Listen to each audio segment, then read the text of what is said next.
عملی مظاہر، میں آپ سے عرض کروں گا ہمارے لفظ بھی ٹھیک ہونے چاہیے، لہجے بھی ٹھیک ہونے چاہیے۔ وہ جو اشداء علی الکفار ہے وہ تو کافر منافق گستاخ کے لیے، اپنوں کے لیے تو رحماء بینہم ہے۔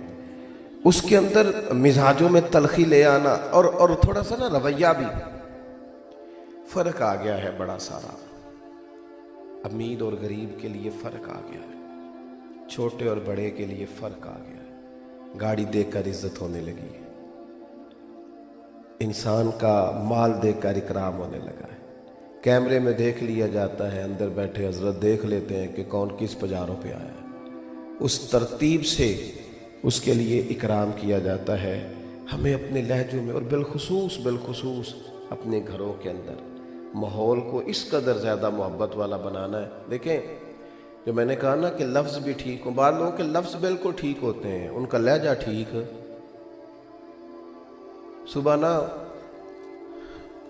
6-7 بجے بہو نے پوچھا تھا سسر صاحب سے کہ ابا جی کھانا لاؤ، انہوں نے کہا بیٹا میرا بھی دل نہیں ہے، میں نے نہیں کھانا۔ پھر شوگر کے مریض ہوتے ہیں اکثر بزرگ، تو انہوں نے مثال دے رہا ہوں، انہوں نے کہا 9-10 بجے کہ پتر روٹی لے آ، تو بڑے غصے سے آئی ہے، میں تو انہوں پہلا پوچھا سی، اب برتن اس نے بڑے زبردست تلخی کے ساتھ رکھے ہیں، دروازہ اس نے بڑی شدت سے بند کیا، تو بزرگ آدمی کو تکلیف محسوس ہوئی، یار اس کا لہجہ ٹھیک نہیں، اس نے لفظ ایک بھی نہیں بولا، کوئی گالی نہیں دی، کچھ نہیں کہا، لیکن آنا جانا وہ رویہ ایسا تھا جس سے نا تحقیر محسوس ہوا کہ میری تذلیل کی جا رہی ہے۔ تو شام کو نا بیٹے سے شکایت کر دی والد نے، بوڑھے والد نے کہا پتر تیری بیوی بڑا رسوا کرتی ہے، اسے سمجھا۔ اس نے جب پوچھا تو وہ کہتی ہے ابا جی نے پوچھو میں آکھیا کی، انہیں تو کچھ بھی نہیں آکھیا، لفظ تو ایک بھی ادا، لیکن اس کا آنا جانا اتنا خطرناک تھا، اس کا بات کرنا ایسا تھا کہ اس نے دل کے کئی ٹکڑے کر کے رکھ دیے۔ اس نے کہا میں ابا جی نے پوچھو نا، دسو جی ابا جی میں کیا کیا، تو نہ کچھ بھی نہیں آکھیا، کی دسو، یہ بتائیں کہ جب تو آئی تھی تو تیرے تیور کیا تھے؟ قرآن مجید نے سمجھایا، حضرت لقمان اپنے بیٹے سے کہنے لگے وَلَا تُصَغِّرْ خَدَّكَ لِلنَّاسِ، بیٹا لوگوں سے منہ ٹیڑھا کر کے بات نہ کرنا، تیرے لفظ نہیں تیرا رویہ بھی ٹھیک ہونا چاہیے، تیرے چہرے پر خوبصورتی بھی ہونی چاہیے، تیرے لہجے کے اندر حسن بھی ہونا چاہیے، تیرا انداز، اپنے انداز کو محبت والا بنایا جائے، اپنے لب و لہجے میں وہ خوبصورتی پیدا کی جائے کہ لوگ گرویدہ۔ اور پھر کچھ لوگ ایسے ہیں جو دوسروں کو دیکھ کے اپنا سارا ماحول خراب کر لیتے ہیں۔ بھئی دوسروں کا اثر لینا تھا یا امت مسلمہ نے اپنا اثر دوسروں کو دینا تھا؟ بجائے اس کے کہ ہمارا اس پہ اثر، میں سفر کر رہا تھا تو لمبا سفر تھا بڑا، تو ایک صاحب گاڑی کو غلط کراس کر گئے، غلط کراس بھی کر گئے اور تھوڑی تنقید بھی کر گئے، تو ڈرائیور صاحب کا موڈ خراب ہو گیا۔ موڈ خراب ہو جائے تو موڈ خراب والے بندے کے ساتھ سفر کرنا، ہو بندہ آدھے گھنٹے میں تھک جاتا ہے، اس کا موڈ ہی صحیح نہیں ہے۔ اس لیے کچھ لوگوں کو یہ سمجھ لینا چاہیے کہ موڈ کا ٹھیک ہونا صحت کے ٹھیک ہونے سے بھی زیادہ ضروری ہے۔ تو موڈ خراب ہو گیا، وہ گاڑی جو ہے وہ چل تو رہی ہے پر اس کے اندر جو ماحول ہے نا وہ ایسے ہے جیسے جون جولائی کی گرمی پڑ رہی ہے۔ تو میں نے اس بچے سے کہا ذرا گاڑی سائیڈ پہ کرو، اس نے گاڑی سائیڈ پہ کی، تو میں کہا پتر تو اتوں پانی لے تے پی تے موڈ صحیح کرو، تے انہیں جو کرنا سی وہ کر گیا، تے ایسا تے سفر کرنا ہے کہ نہیں۔ ایک بندے کی ایک تلخ بات کی وجہ سے نا ہو جاتی ہے اپنے رویے کو کبھی بھی خراب، اپنے رویے میں خوبصورتی آئیں گے نا بڑے لوگ، بڑی حضرت عمر بن عبدالعزیز بادشاہ تھے، رات کا ٹائم تھا، ایک رستے سے گزر رہے تھے، تو آدھی رات کے وقت ایک بزرگ فٹ پاتھ پہ سو رہے ہیں سڑک کنارے۔ اس زمانے میں لوگ کھڑاؤں پہنتے تھے، لکڑی کے جوتے، حضرت کا پیر آ گیا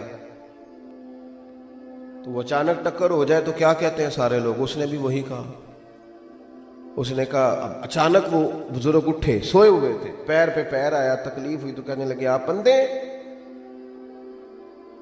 تو اس کا جواب یہ تھا کہ چلو میں اگر اندھا ہوں تو آپ کو عقل نہیں ہے، معاذ اللہ آپ سڑک پہ سو رہے ہیں یا رستہ گزرنے کا، کیوں سو رہے ہیں؟ اس نے کہا بندے، یہ مقام ہے کہ بندہ محبت والا ہے کہ تلخی والا ہے، اب سمجھ آتی ہے، روٹین میں تو سارے پیار کرتے ہیں، اب سمجھ آتی۔ اس نے بات کی تو حضرت عمر بن عبدالعزیز ہنس پڑے، یہاں ہسنا کمال ہے، جتن جتن تے ہر کوئی کھیڈے، کدے ہارن بھی کھیڈ فقیرہ، جتن دا مل کوڈی پیندے ہی ہارن دا مل ہیرا۔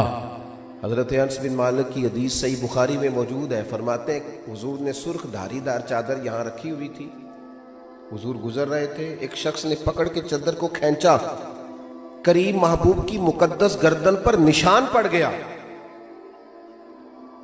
جب حضور نے پلٹ کے دیکھا تو کہنے لگا جی میں کوئی بھیک لینے آیا تھا، کچھ عطا کر دیں۔ حضرت انس کہتے ہیں لوگوں میں قربان جاؤں، جب حضور نے بات سنی تو نبی کریم نے مسکرانا شروع کر دیا۔ یہاں مسکرانا، کوئی زور سے دروازے پہ دستک دے دے تو اس فقیر کو خیرات کوئی نہیں ملتی، اس نے نشان ڈال دیا پر کریم مسکرا رہے ہیں، یہ انداز ہے انداز محبت۔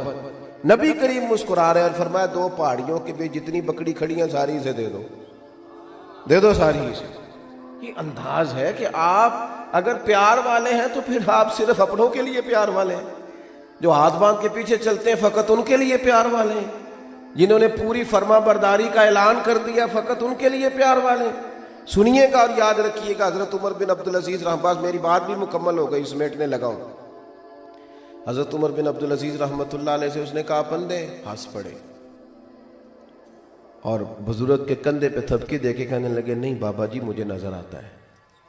یہ کچھ لوگ شاہ سے زیادہ شاہ کے فرما بردار ہوتے ہیں، بلکہ اور مثال دوں تو یہ جو کیتلی ہوتی ہے نا، یہ چائے سے زیادہ گرم ہوتی ہے ہمیشہ۔ وہ جو ساتھ تھے نا دو تین سپاہی، انہوں نے نا تلواریں نکال دی۔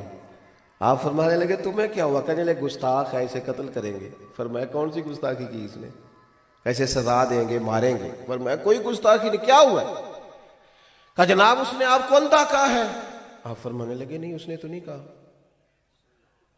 کہ جناب کہا ہے؟ فرمایا نہیں کہا۔ جناب کہا ہے؟ آپ فرمانے لگے بابا تم سے باتیں کر رہا تھا مجھ سے کر رہا تھا؟ کہ حضور آپ سے بات کر رہا تھا۔ تو فرمانے لگے بابا جی نے تو ایک سوال پوچھا ہے کہ آپ اندھے تو نہیں، تو میں نے کہہ دیا مجھے نظر آتا ہے، اس میں جھگڑے والی کون سی بات ہے؟ تو مختصر سی بات ہے، ابھی آپ اندھے تو نہیں، تو اس کا جواب ہے نہیں مجھے نظر آتا ہے۔ تھوڑا سا نا لہجوں میں، اٹھنے بیٹھنے میں، اپنے شب و روز میں، اپنے انداز میں تھوڑے سے مزاج میں محبت ہو، تھوڑا طبیعت نرم ہو، تھوڑا جو قلب ہے، جو دل ہے، اس کے اندر کسی کے لیے گنجائش ہو۔ کیا کہتے ہیں ہمارے بزرگ؟ ہمارے بزرگ کہتے ہیں مکان ہی بڑے نہ بناؤ، دل بھی ذرا بڑے کرو۔ ہمارے بزرگ کہتے ہیں صرف زمینیں ہی نہ وسیع کرو، تھوڑا سا ظرف بھی بڑا کرو۔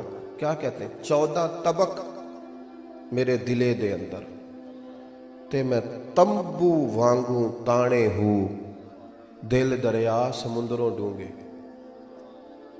دل دریا